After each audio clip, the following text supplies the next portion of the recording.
নমস্কার বন্ধুরা, চন্দনের পাকশালায় আবারও একবার আপনাদের স্বাগত। আর আজ আমি দোকানের মতো ক্রিস্পি ব্রেড পকোড়া কিভাবে বাড়িতে খুব সহজেই বানিয়ে নিতে পারবেন সেই টিপসগুলোই আপনাদের সাথে শেয়ার করব। প্রথমে ভেতরের পুরটা বানিয়ে নেওয়ার জন্য চুলাটা জ্বালিয়ে একটা কড়াই বসিয়ে নিয়েছি। তারপর সামান্য পরিমাণ সাদা তেল নিয়ে গরম করে নেব, আর তাতে দিয়ে দেব সামান্য পেঁয়াজ কুচি। আর পেঁয়াজটা অর্ধেকটার মতো ভাজা হয়ে গেলে দিয়ে দেব 1 চামচ আদা বাটা আর 1 চামচ রসুন বাটা। আর এই আদা ও রসুনটা একটু ভালোভাবে ভাজা হয়ে গেলে পরে এবার দিয়ে দেব 1/2 চামচ হলুদের গুঁড়ো আর 1/2 চামচ লঙ্কার গুঁড়ো। এখন এই সমস্ত মশলাগুলো যখন ভালো করে ভাজা হয়ে যাবে তখন আগের থেকে সেদ্ধ করে ম্যাশ করে রাখা আলুটা দিয়ে দেব, আর স্বাদ অনুযায়ী লবণ আর সামান্য গরম মশলা গুঁড়ো দিয়ে একটু নেড়েচেড়ে নামিয়ে নেব। এবার পকোড়াগুলো বানানোর জন্য প্রথমে আমি একটা ছুরি নিয়ে এই ব্রেডগুলোকে কোনাকুনিভাবে কেটে নেব।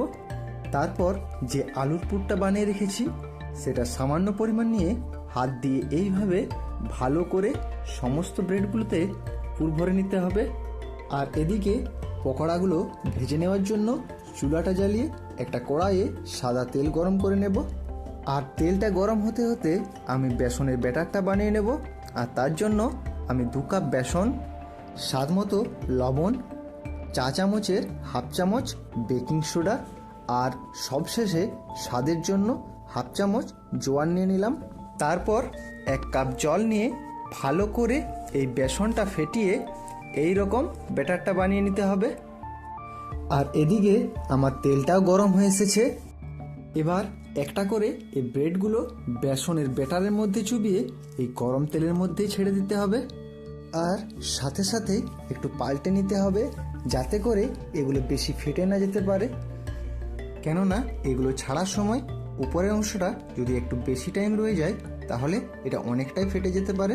আর এইভাবেই 3 থেকে 4 বার উল্টে পাল্টে ভালো করে প্রায় 3 মিনিট ভেজে নেওয়ার পর যখন কালারটা ঠিক এই রকম চলে আসবে তখনই আমাদের এই পকোড়াগুলো একটা ছান্তা দিয়ে তুলে তেলটা ভালোভাবে ঝরিয়ে একটা পাত্রে তুলে নিতে হবে।